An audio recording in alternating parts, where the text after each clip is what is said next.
Kalau berbicara tentang kulit ya berarti dia whole semuanya, antara kulit muka, kulit badan ya yang harus kita jaga kesehatannya. Untuk kesehatan kulit yang sehat itu adalah kulit yang sesuai dengan masa umurnya, masa selnya. Jika hal-hal yang sewajarnya terjadi memang terjadi, itu sehat. Tapi pada usia yang tidak sewajarnya timbul masalah-masalah, nah itu baru dikatakan tidak sehat. Ada sesuatu yang salah pada kulit kita. Karena memang perusak nomor satu kulit itu sinar matahari. Yang lain itu ibaratnya sinar matahari itu 50% merusak kulit. Yang lain yang tadi pola tidur, pola hidup, terus obat-obatan, kosmetik itu tuh cuma 50 bagi berapa gitu.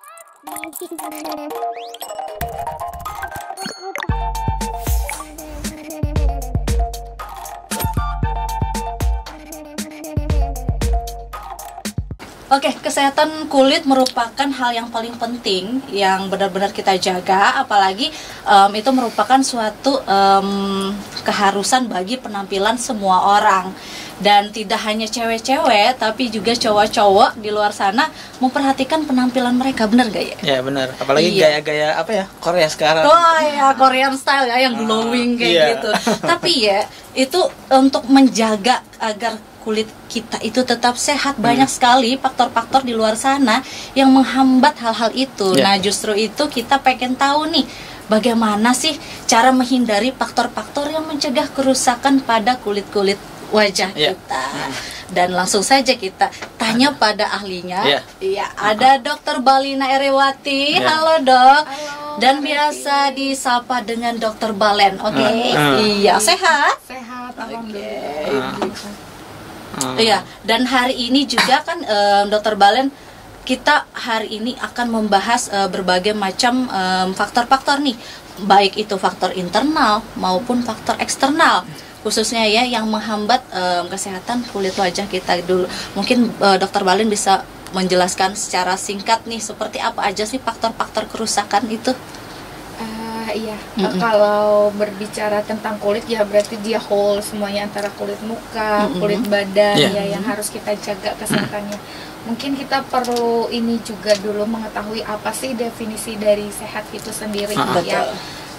Untuk kesehatan kulit yang sehat itu adalah kulit yang sesuai dengan masa umurnya, masa selnya, tidak berkekurangan dan tidak berkelebihan. Artinya dia kalau dia sudah masanya berkerut, dia berkerut nggak apa-apa, itu tetap sehat namanya. Tapi bukan berarti dia tidak sehat, dia sesuai dengan kondisi usia selnya sendiri. Jika hal-hal yang sewajarnya terjadi memang terjadi, itu sehat. Tapi pada usia yang tidak sewajarnya timbul masalah-masalah, nah itu baru dikatakan tidak sehat. Misalnya kerutan yang hadir atau muncul di usia 20 tahun berarti kulitnya tidak sehat. Berarti ada sesuatu yang salah pada kulit kita. Atau misalnya terjadi plek di usia yang seharusnya 40 tahun baru keluar plek, di usia 30, under 30 udah keluar, berarti ada sesuatu yang salah, ada problem, berarti itu kulitnya tidak sehat. Itu kulit muka ya. Beda lagi sama sama juga sama kulit badan. Misalnya badannya sehat, kulit sehat itu bisa juga dia tidak belang, itu juga sehat ya.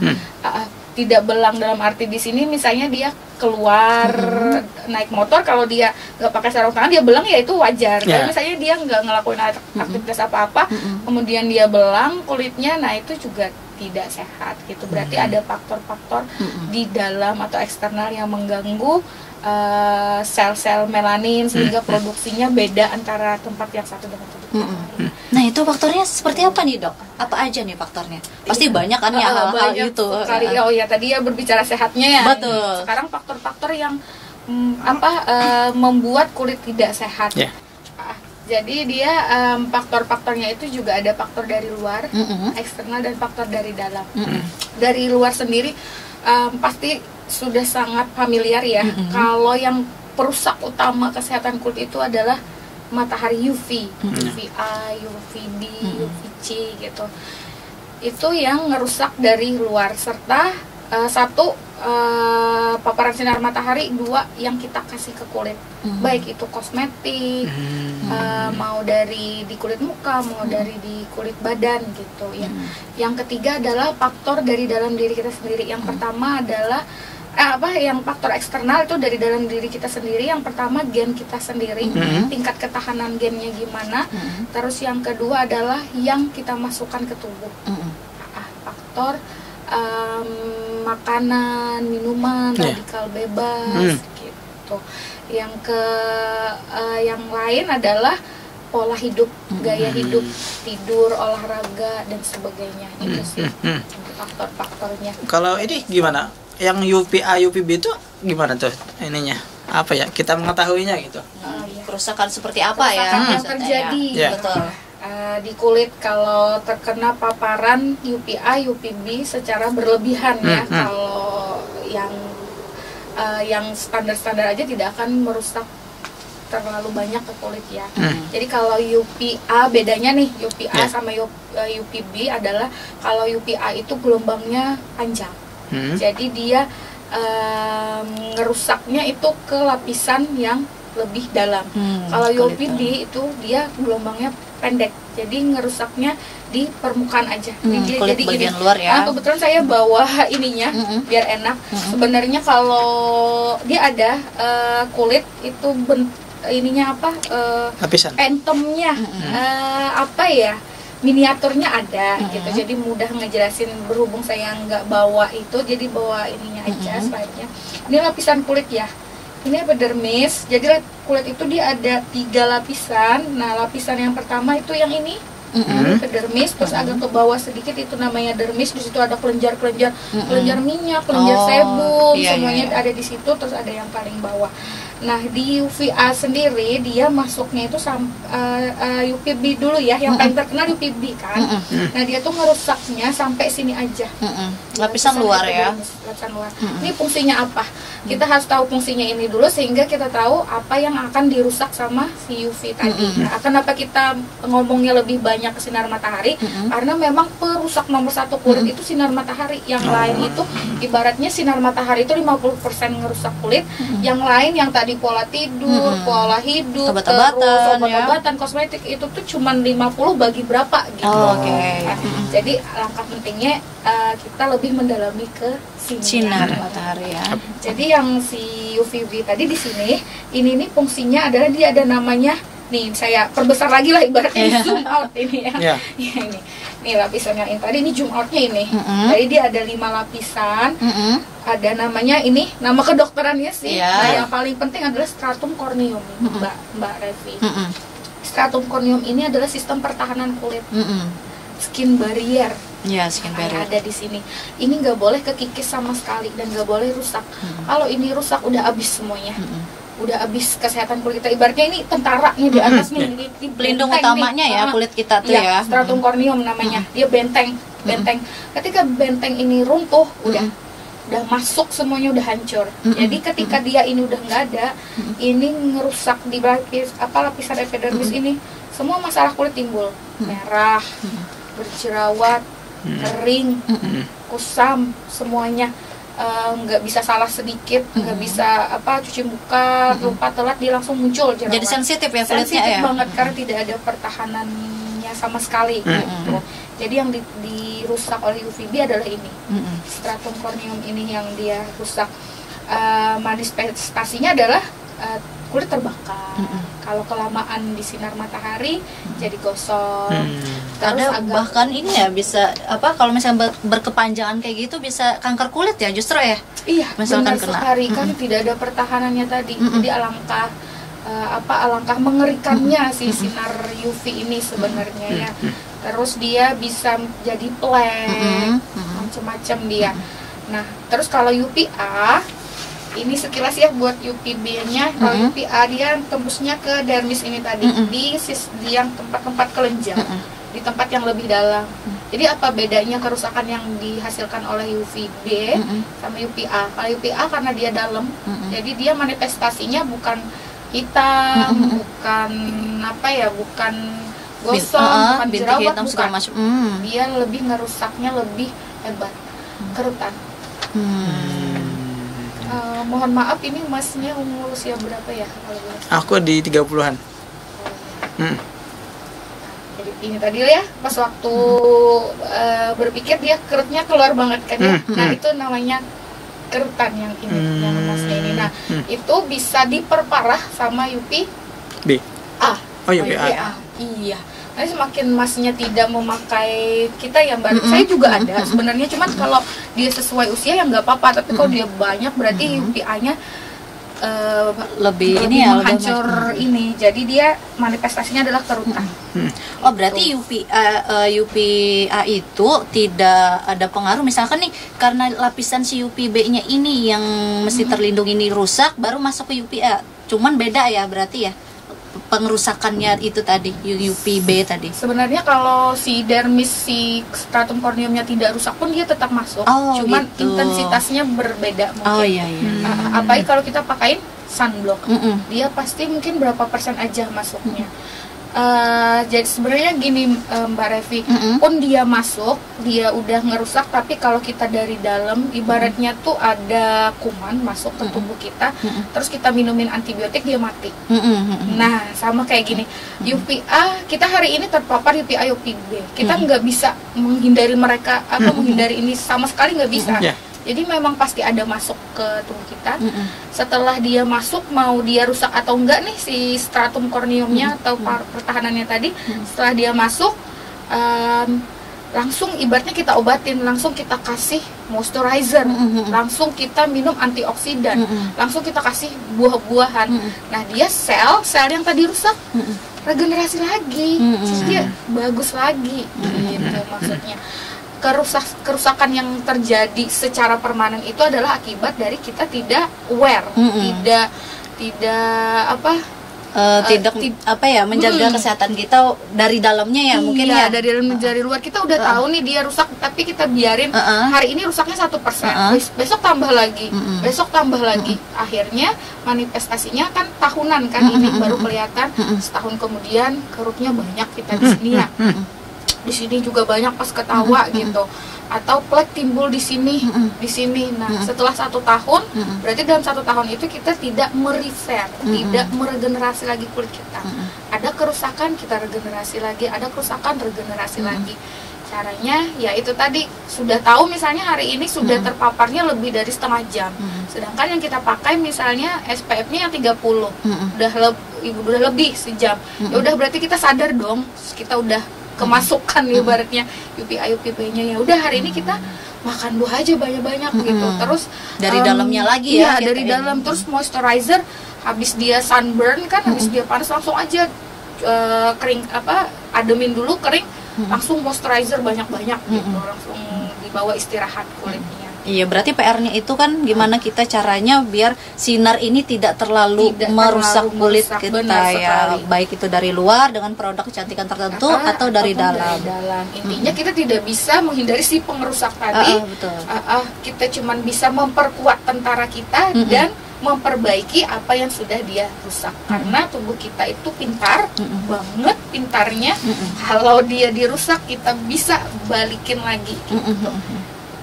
Oke, tapi kalau misalkan itu kan tadi sinar matahari ya, UV ya. Kalau misalkan polusi udara itu gimana? Kan kita nih naik motor nih ya, naik motor di belakang truk, debu bus langsung semuanya. Saya gimana?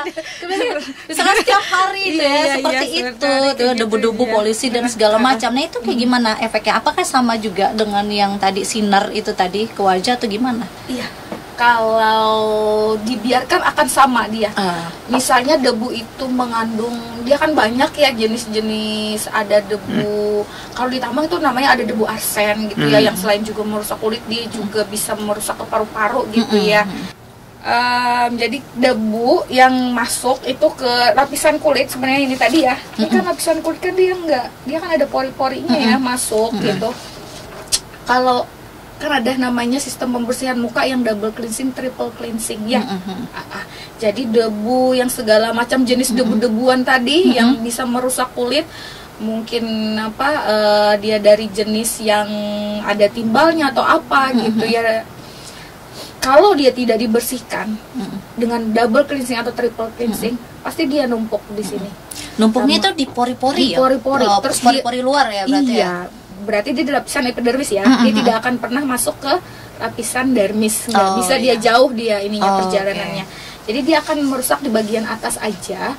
Kemudian ketika dia tidak dibersihkan dengan baik, dia akan menyumbat pori-pori. Di situ nanti terjadi peradangan. Peradangan akhirnya terjadi bruntus. Bruntus akhirnya jadi jerawat. Gitu. Komedo, bruntus, jerawat akhirnya. Jadi memang merusak, iya, polusinya merusak, tapi untuk bagian atas gitu. Oke, itu tadi kalau polusi udara ya. Nah, kalau misalkan asap rokok nih, bagi-bagi yang perokok-perokok sana kan biasanya tuh agak kelihatan lebih tua gitu. Iya, itu dia merusaknya dari dalam dan dari luar. Iya, itu jadi, gimana itu? Kalau asap rokok itu dia gini, jadi dia ngeluarin asap nih, kena, kita berbicara yang merokok ya, bukan kita yang kena. Asapnya aja udah nempel ke kulit kita, ke pori-porinya. Nah itu tuh perlu banget udah double cleansing. Habis ngerokok misalnya cewek nih, perlu banget nanti double cleansing walaupun dia nggak pakai bedak misalnya atau apa. Itu udah satu, dia udah ngerusak pelan-pelan dari luar, eksternal kulit dia. Terus dari dalam, racunnya kan banyak banget. Ada berapa Mas kalau saya boleh tahu? Racunnya Mas.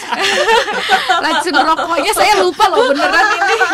Saya yang rokoknya nggak tahu. Bisa aja lah. Iya, ada banyak ya, nikotin, tar, apa itu ya banyak. Nah, itulah bahan-bahan yang ada di rokok bahan-bahannya. gitu. Ketika dia diisep ya, itu bahan itu dia termasuk dalam kategori namanya radikal bebas. Jadi radikal bebas itu adalah suatu zat yang tidak stabil. Kalau kami belajar kimia dulu ya, dia tidak stabil. Dia partikelnya itu dia kan ada neutron, kepanjangan deh saya itu. Jadi dia nyari pasangan terus. Radikal bebas itu dia nyari pasangan. Pasangannya didapat dari mana? Ini jadi radikal bebas nih, racun diisap di tubuh itu dipecah, dia jadi racun. Racun itu namanya radikal bebas. Nah, ini zatnya nih, dia punya tangan-tangan. Biasanya kan di kimia itu kan ada tangan-tangannya gitu ya. Nah, harusnya kan ada temennya di sini. Nah, di sini ada temennya gitu. Jadi dia tidak merusak sel, tidak merusak yang lain. Kan sel kita juga terdiri dari atom yang proses kimia juga kan. Ketika dia tidak punya pasangan, maka dia akan cari pasangan. Itu hukum alam udah. Makanya kita juga manusia nggak bisa sendiri kan. Bagian jomblo cuma cari pasangan gitu. Radikal bebas aja nyari pasangan. Iya bener banget. Ibaratnya radikal bebas ini pelakor. Jadi dia nggak punya pasangan. Perumpamaannya. Oke. Oh iya, pelakor ya. Gak apa-apa. Jadi dia radikal bebas nih. Dia gak punya pasangan. Nih si sel kita yang bagus banget, DNA semuanya itu kan punya pasangan, sel kulit, sel jaringan ikat, semuanya kan terdiri atas sel. Jaringan-jaringan ini terdiri atas sel. Sel ini terdiri atas atom-atom kan. Dia punya pasangan masing-masing. Dia udah stabil gitu. Dia sudah stabil ketika si racun-racun ini datang yang tidak punya pasangan, dia ngerebut pasangan kita tadi, direbut pelakor tadi. Pelakor tadi direbutnya akhirnya sel-selnya tidak stabil. Tidak stabil akhirnya rusak. Gitu. Dia kalau nggak ada pasangan dia rusak sel. Begitu juga kita. Ya maksudnya. Berarti kalau ini nih, contohnya kan ada di saya nih. Di saya kan mungkin ya udah umur 30 kalau keributan tuh maksudnya udah normal kah atau gimana? Nggak normal? Masuk mana? Udah jujur aja dah. Udah saya jujur sih. Tadi dari awal udah jujur ya. Saya harusnya kerutan itu di umur berapa gitu? Ya, sebenarnya aging itu dia dimulai di usia 25 tahunan. 20 ke atas itu udah mulai usia aging. Dia ada referensinya gitu. Jadi dimulai dari usia 20 tahunan. Pun terjadi kerut wajar aja di usia di atas 25.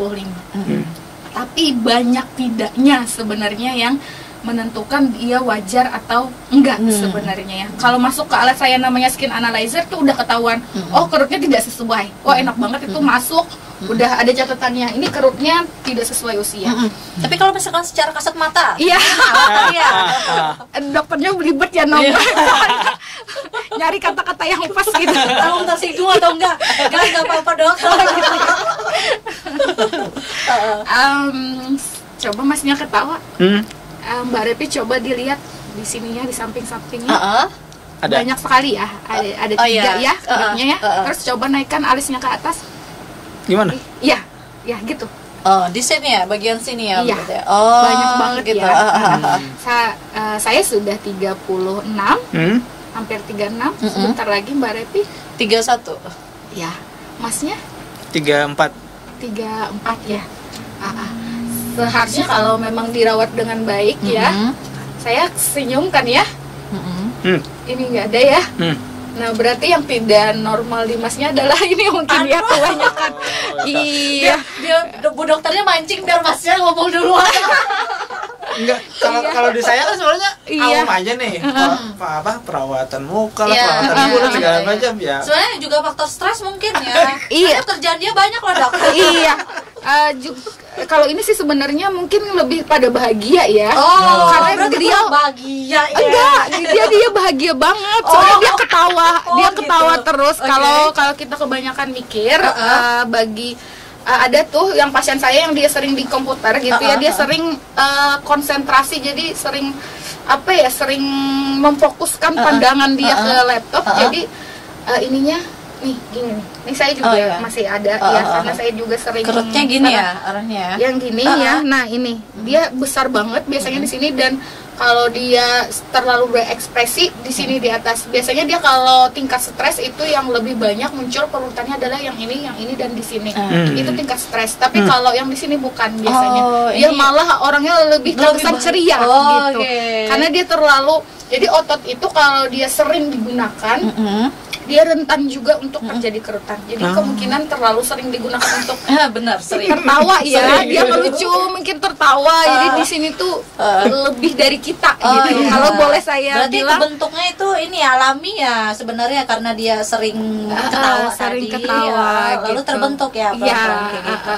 Sebenarnya memang harusnya terbentuk di usia begini, cuma too much aja mungkin. Berarti kalau yang di sini tadi, kalau misalkan apa nih bedanya? Yang tadi kerutannya kayak gini ya arahnya, terus yang kayak gini yang di atas. Iya. Kalau ini karena dia sering memfokuskan, biasanya selain genetik juga ya, dia sering fokus gitu gini kan, dia sering berpikir gini. Jadi dia kerutannya lebih dalam di sini. Dan dia juga sering ngangkat alis, mungkinnya dia bingung atau apa, itu juga menyebabkan ini sih. Salah satunya untuk otot wajah ya. Iya, otot wajah itu salah satunya, mungkin dengan dikasih moisturizer lebih sering gitu supaya mengurangi aja sebenarnya kerutannya. Kalau menghilangkan sih nggak bisa, dia memang harus dibotok, itu hilang langsung sebenarnya.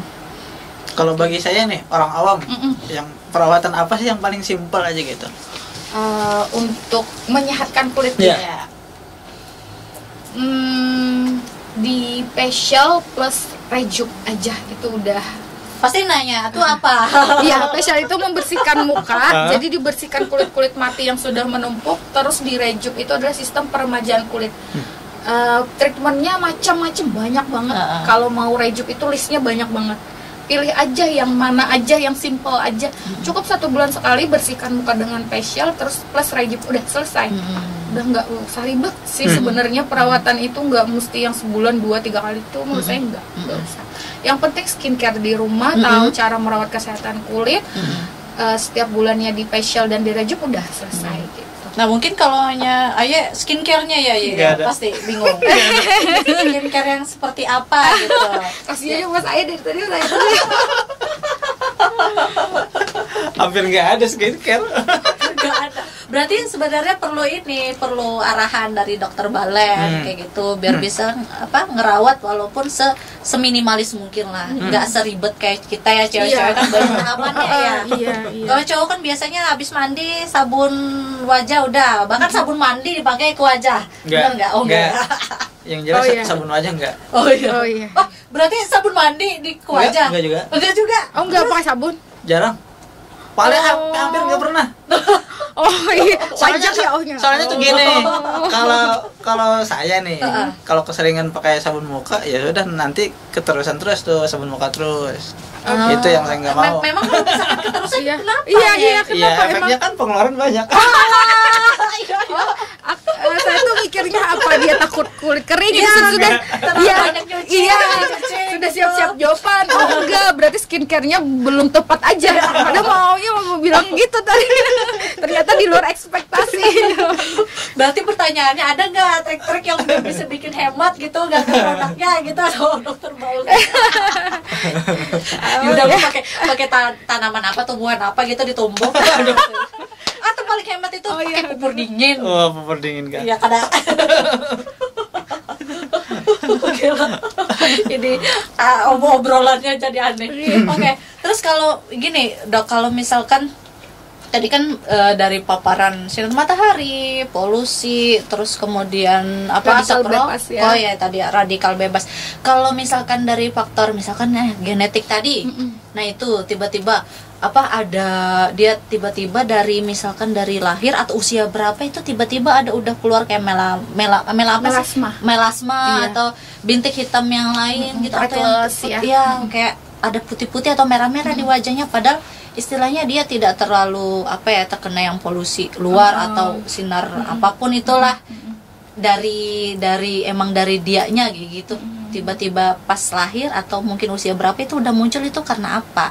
Genetiknya itu apakah bisa genetik itu dihilangkan kah itunya, karena kan luar ya, lapisan kulit luarnya kah, atau memang itu sudah menjadi istilahnya udah permanen lah di wajahnya, itu gimana? Kalau berbicara masalah genetik, berarti itu sulit banget, berarti itu bawaan ya, yang hampir tidak bisa diobati. Tapi menurut saya itu bisa dikurangi.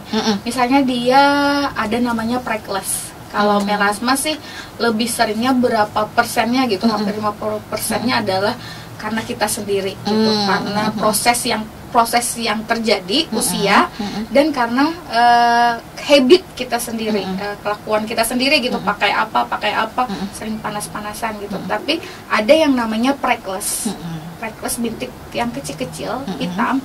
Nah, itu biasanya juga dipengaruhi oleh genetik, malah kebanyakan genetik kayak orang barat ya, tek di sini ya, malah cantik katanya di sini. Ada ini merah-merah juga kan, ada juga kayak gitu, dan bintik-bintik yang kecil-kecil ya, itu namanya freckles. Nah, itu dia kebanyakan genetik. Nah, dia sulit sekali itu kalau datang ke saya gitu, freckles itu susah sekali saya buat nyembuhinnya, mau di laser, mau di suntik gitu ya, butuh perjuangan yang panjang pun tidak bisa hilang sama sekali gitu. Karena itu udah masuk di lapisan dalam kah, dok, atau karena gimana? dia DNA namanya.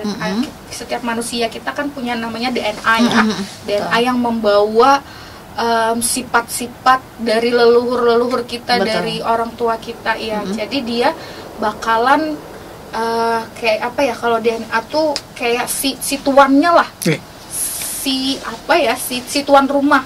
Jadi dia sudah punya memori buat ini, dia kan memorinya banyak nih, buat DNA itu banyak ya, buat kulit juga, buat emosi juga kan, buat macam-macam. Kita bicaranya ke kulit, DNA misalnya nyuruh kamu itu sudah cetakannya ada freckles.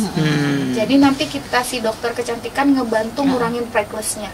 Begitu mau hilang, namanya DNA-nya udah kecetak, bikin lagi. Dia tinggal suruh aja DNA itu. Mau ini bagus lagi, bikin lagi. Jadi kayak kita mau menghilangkan terus-terusan ya, percuma ya. Jadi dia ada di lapisan sini misalnya kan freckles itu dia dalam. Kalau melasma dia bisa aja di dermis ya, di epidermis dia bisa. Jadi kalau melasmanya itu menempuk gitu ya, di lapisan epidermis lagi kasih aja krim racikan, dia bisa hilang kok gitu ya. Tapi kalau melaninnya ada di bawah-bawah, nah itu dia yang mungkin nggak hilang dengan hanya krim gitu. Jadi dia perlu perawatan untuk mencapai.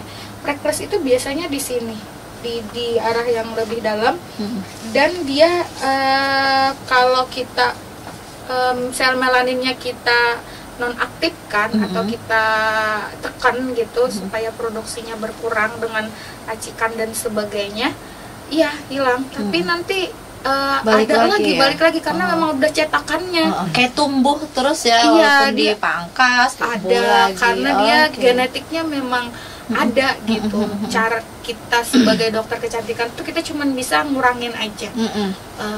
Syukur-syukur hilang.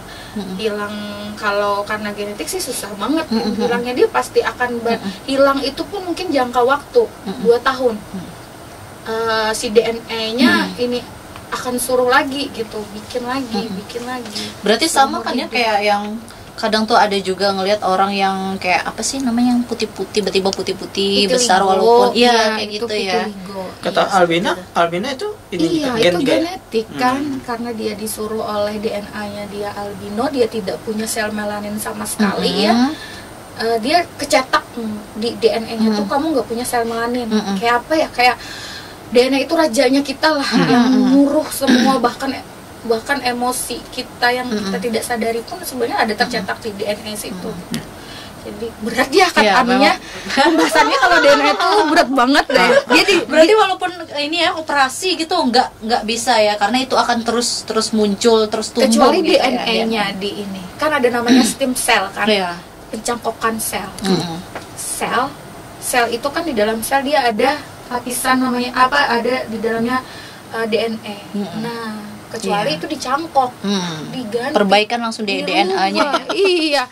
Kan katanya ada Michael Jackson ya vitiligo ya, rumornya itu sih kita nggak tahu pasti ya. Dia sebenarnya vitiligo, katanya bukan dioperasi, vitiligonya sudah seluruh badan ya, katanya sih begitu, tapi nggak tahu juga. Ternyata begitu. Iya, di dalam sel ada DNA. DNA itu yang bikin kita semuanya genetik kita. Gitu. Lanjut lagi, kita kalau misalkan ini konsumsi obat-obatan kayak gitu, ini kan sering banget nih, apalagi nih misalkan ibu hamil baru selesai melahirkan, terus dia pakai pil KB. Kebanyakan rata-rata ya orang-orang yang aku temuin nih dok, itu mereka yang konsumsi pil-pil KB itu ada efeknya ke kulit kayak gitu. Ke kulit tiba-tiba ada apa hitam-hitam gitu di wajah itu. Gimana itu? Karena apa? Terus gimana cara menghilangkannya kayak gitu? Itu namanya disebut pencetus artinya. Gimana ya kita analoginya? Pasangan toksik aja deh. Pasangan dulu ya. Kekinian banget kita analoginya. Iya, punya pasangan toksik ya. Jadi kita tuh jadi bad habit jadinya ke kitanya jadi manifestasinya nggak bagus lah. Kalau kita mau kita balik lagi ke yang baik gitu ya, ke good habit, pastinya yang pertama kita hilangkan apanya dulu nih, ya si toksik tadi. Buang aja dulu toksiknya, baru kita mau perbaiki diri ya.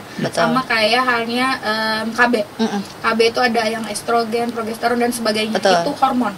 Hormon itu memicu sel melanin. Jadi dia pencetus. Sama kayak pasangan tadi, dia tuh pencetus. Dia tuh pencetus yang bikin kita bad habit jadinya. Sama kayak gitu, itu pencetus sel melanin jadi banyak.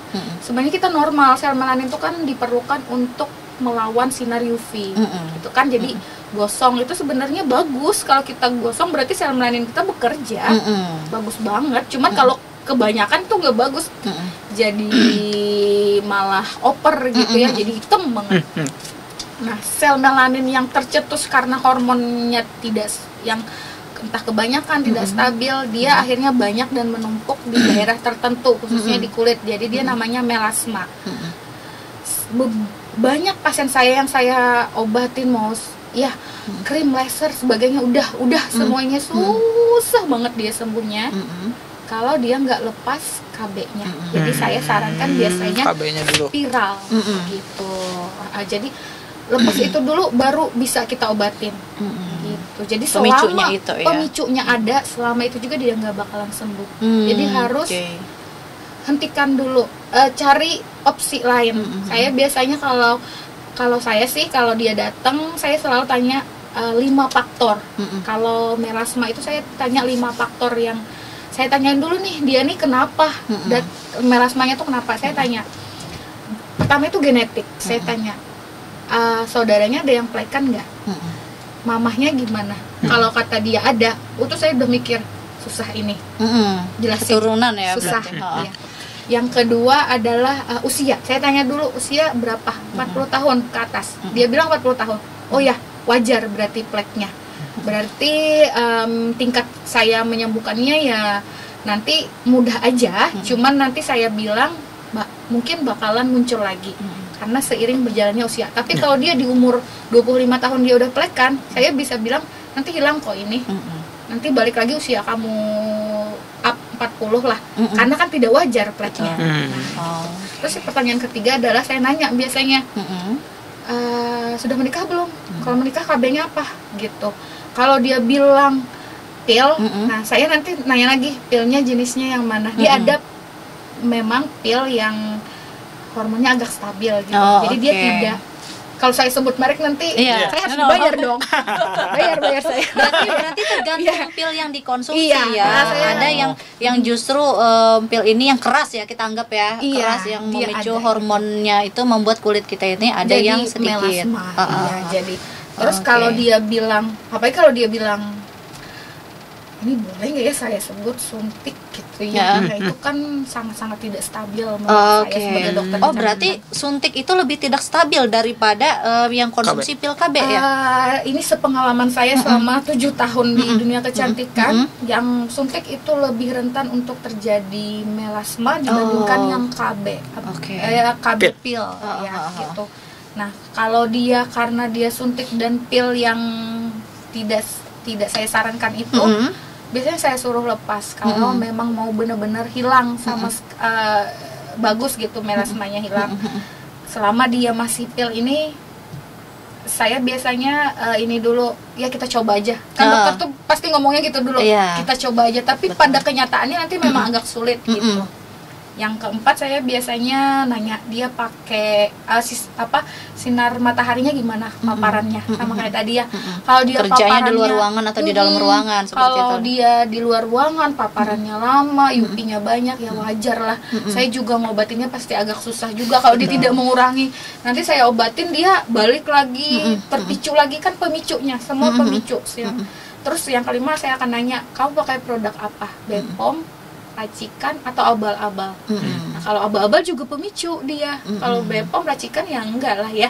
Tapi kalau dia abal-abal pemicu, sama kayak tadi, sama kayak hormon pemicu, sama kayak sinar matahari pemicu. Ketidakcocokan kosmetik ya berarti ya. Iya. Kalau dia abal-abal tolong stop gitu. Pun diobatin pasti balik lagi karena pemicunya selalu ada. Jadi intinya kalau kita mau ngobatin hasil dari kerusakan yang terjadi di kulit kita, stop pemicunya. Putusin si pasangan toksiknya. Bagus nanti hidupnya gitu. Betul sekali. Oke, kalau untuk obat-obatannya itu tadi hanya untuk obat hormon aja kah, atau misalkan lagi ada orang nih dia sakit-sakit agak berat ya, dia konsumsi obat-obatan yang agar penyakitnya ini nggak kambuh kayak gitu, tapi jangka panjang itu ada juga nggak sih efeknya ke kulit, atau hanya obat-obatan yang seperti pil KB tadi yang untuk hormon itu aja? Ada sebenarnya. Ada ya, ada juga beberapa efeknya ya. obat yang berefek ke kulit kita sebenarnya. Jadi kalau misalnya kita ambil contoh penyakit apa nih, misalnya minum obat apa yang sering biasanya inilah paru-paru misalkan nih. Benar sekali ya itu. Kalau dia orang yang concern terhadap kecantikan gitu ya, beda halnya sama orang yang nggak concern ya. Dia concern kecantikan, saya ini konsumsi lama 9 bulan, kulit saya jadi kering gitu ya, terus karena kering jadi jerawatan gitu ya. Menurut saya dikonsultasikan ke dokter spesialis parunya untuk dirujuk ke spesialis kulit, karena kita nggak mungkin nyetop obatnya. Betul. Kita meminimalisir kerusakan yang terjadi, bukan kerusakan sih, gangguan sebenarnya. Kalau obat diperuntukkan untuk penyakit jangka panjang, biasanya dia sudah melalui proses proses penelitian lah, yang dia tidak akan merusak banyak terhadap tubuh kita gitu, mengganggu mungkin. Nah, jadi sebaiknya dikonsultasikan ke dokter spesialis kulit kelamin atau dokter estetik untuk menangani gangguan yang mungkin diakibatkan jangka obat-obatan panjang. tadi ya, seperti apa penanganannya iya. ya lebih lanjut. Jadi memang harus ke dokter yang si empuknya dulu, si empuk penyakit, baru dokter si empuk penyakit yang ke dokter kulit atau ke dokter estetiknya gitu. Kalau ini dok, penyakit kulit itu kebanyakan sama orang-orang nih, orang umum, kebanyakan apa aja? Penyakit kulit yang kita ini ya, yang sering dikeluhkan ke saya itu sih bener banget melasma, flek yang sering datang, sama jerawat itu udah jerawat yang beruntus gitu ya, yang listnya paling atas lah. Kalau nggak dia datang karena melasma, kalau nggak dia datang karena jerawat. Karena kalau dia mau glowing aja, dia biasanya cari skincare sendiri. Kecuali udah ada kerusakan kulit, baru dia datang ke dokter kulit atau ke dokter estetik gitu ya. Oke. Menarik ya. Jadi tahu kita kayak gitu. Kalau misalkan juga tadi kan obat-obatan kayak gitu, kosmetik yang tidak cocok pun itu juga berbahaya, yang tidak sesuai dengan jenis kulit kita. Nah, tadi kan kita dari aspek faktor-faktor yang tadi, faktor luar lah ya itu ya. Kalau misalkan untuk gaya hidup ini, Dok, kalau misalkan kayak stres kayak gitu, terus kemudian ini kurang tidur, kurang minum, itu seperti apa itu bagi kulit kita, apalagi bagi yang orang-orang yang istilahnya tidak terlalu memperhatikan kondisi kulitnya kayak gitu. Apakah itu nanti akan berbahayakah di jangka panjangnya atau gimana gitu? Tadi ya ada yang faktor internal, eksternal, terus ada lifestyle. Ya. Kita berarti bicara yang ketiga ini, lifestyle-nya ya. Gaya hidupnya. Kalau lifestyle-nya sudah tidak bagus, 1 tahun 2 tahun kemudian pastilah dia bakalan keluar kerusakan-kerusakan yang terjadi. Fatal tidaknya ya tergantung ininya. Kalau manifestasinya ke kulit sebenarnya dia tidak terlalu yang fatal-fatal banget, kecuali dia orang yang tadi concern terhadap kecantikan gitu. Kalau terhadap dia concern banget, pasti itu berasanya fatal banget. Karena apa? Satu, misalnya kita suka pola tidurnya terganggu gitu. Kita itu suka begadang. Terus otomatis nanti kita bakalan dapat mata panda.